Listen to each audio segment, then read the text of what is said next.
Hi there and welcome to the History Teacher. This revision video covers Superpower Relations and the Cold War, 1941 to 1991, from the GCSE Edexcel 9-1 course. Hopefully you'll also find it useful if you're studying any of the other exam boards, or if, like me, you just love history. You can now become a member to support me to continue to make this content. You'll get exclusive access to worksheets, revision materials, and you'll get to vote on forthcoming episodes. Just click on the join button below this video.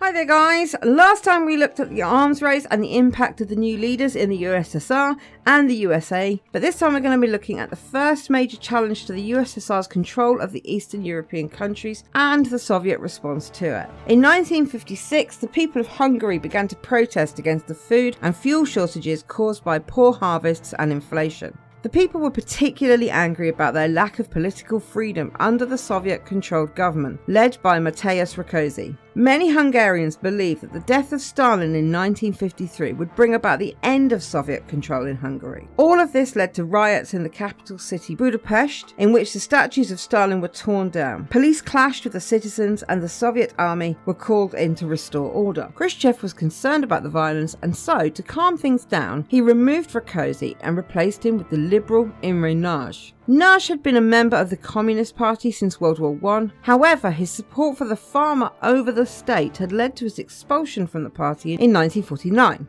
He was reinstated after declaring his loyalty to the party. As soon as Nagy was installed as leader in Hungary, he began to implement reforms which he believed would be acceptable to the people and end the riots. He allowed members of non-communist parties to join the government. He allowed free democratic elections and released a huge number of political prisoners. Khrushchev, for his part, accepted these reforms if they worked to calm the Hungarian people. However, Nagy's next move was to change Khrushchev's liberal attitude. On the 1st of November 1956, Nagy announced that Hungary would leave the Warsaw Pact. This seriously alarmed Khrushchev. He worried that if one nation was allowed to leave the Warsaw Pact, others, especially Poland and Czechoslovakia, would follow. To prevent Hungary leaving, Khrushchev ordered an invasion of Hungary by Soviet troops. Khrushchev claimed that communists were being killed in Hungary. It is likely that this was an exaggerated excuse, but it is true that some Communist Party members and some members of the Soviet security forces had been killed in the violence in October of 1956.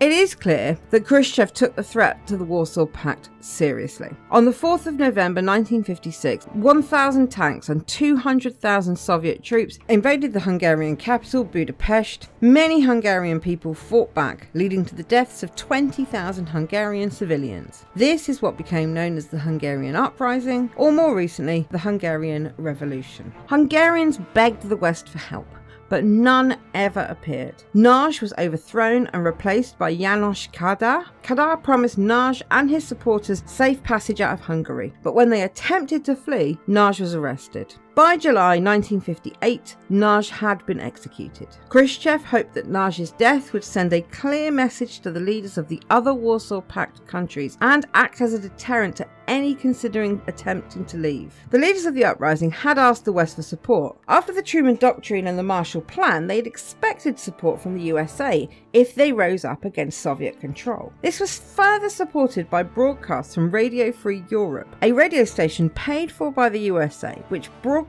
into Eastern Bloc countries, encouraging the people to rise up against communism. However, despite the repeated assurances, no military support was ever given. The Hungarian Uprising showed that the USA would pursue the policy of containment, but no further. In other words, they would act to prevent the further spread of communism, but would not intervene in countries which had already been taken over by communism. The main reason for this was the fear of escalating the hostility and triggering a hot war with the USA and the threat of nuclear war that would bring. Ultimately, Khrushchev's swift and decisive actions strengthened his position as Stalin's successor. It also strengthened the USSR's control over the Warsaw Pact countries. They knew that they would face a strong and violent response if they were to challenge Soviet control. It also showed them that they could not expect any support from the West if they did try to rebel. The West, for their part, did declare strong opposition to the events in Hungary and publicly condemned the USSR's support. But this put an end to the promise of peace that was seen in the mid-1950s. Okay, that's everything you need to know about the Hungarian Uprising. Join me next time for the first video in topic 2, the building of the Berlin Wall, and don't forget to check out my website for worksheets and revision guidance, and I will see you next time.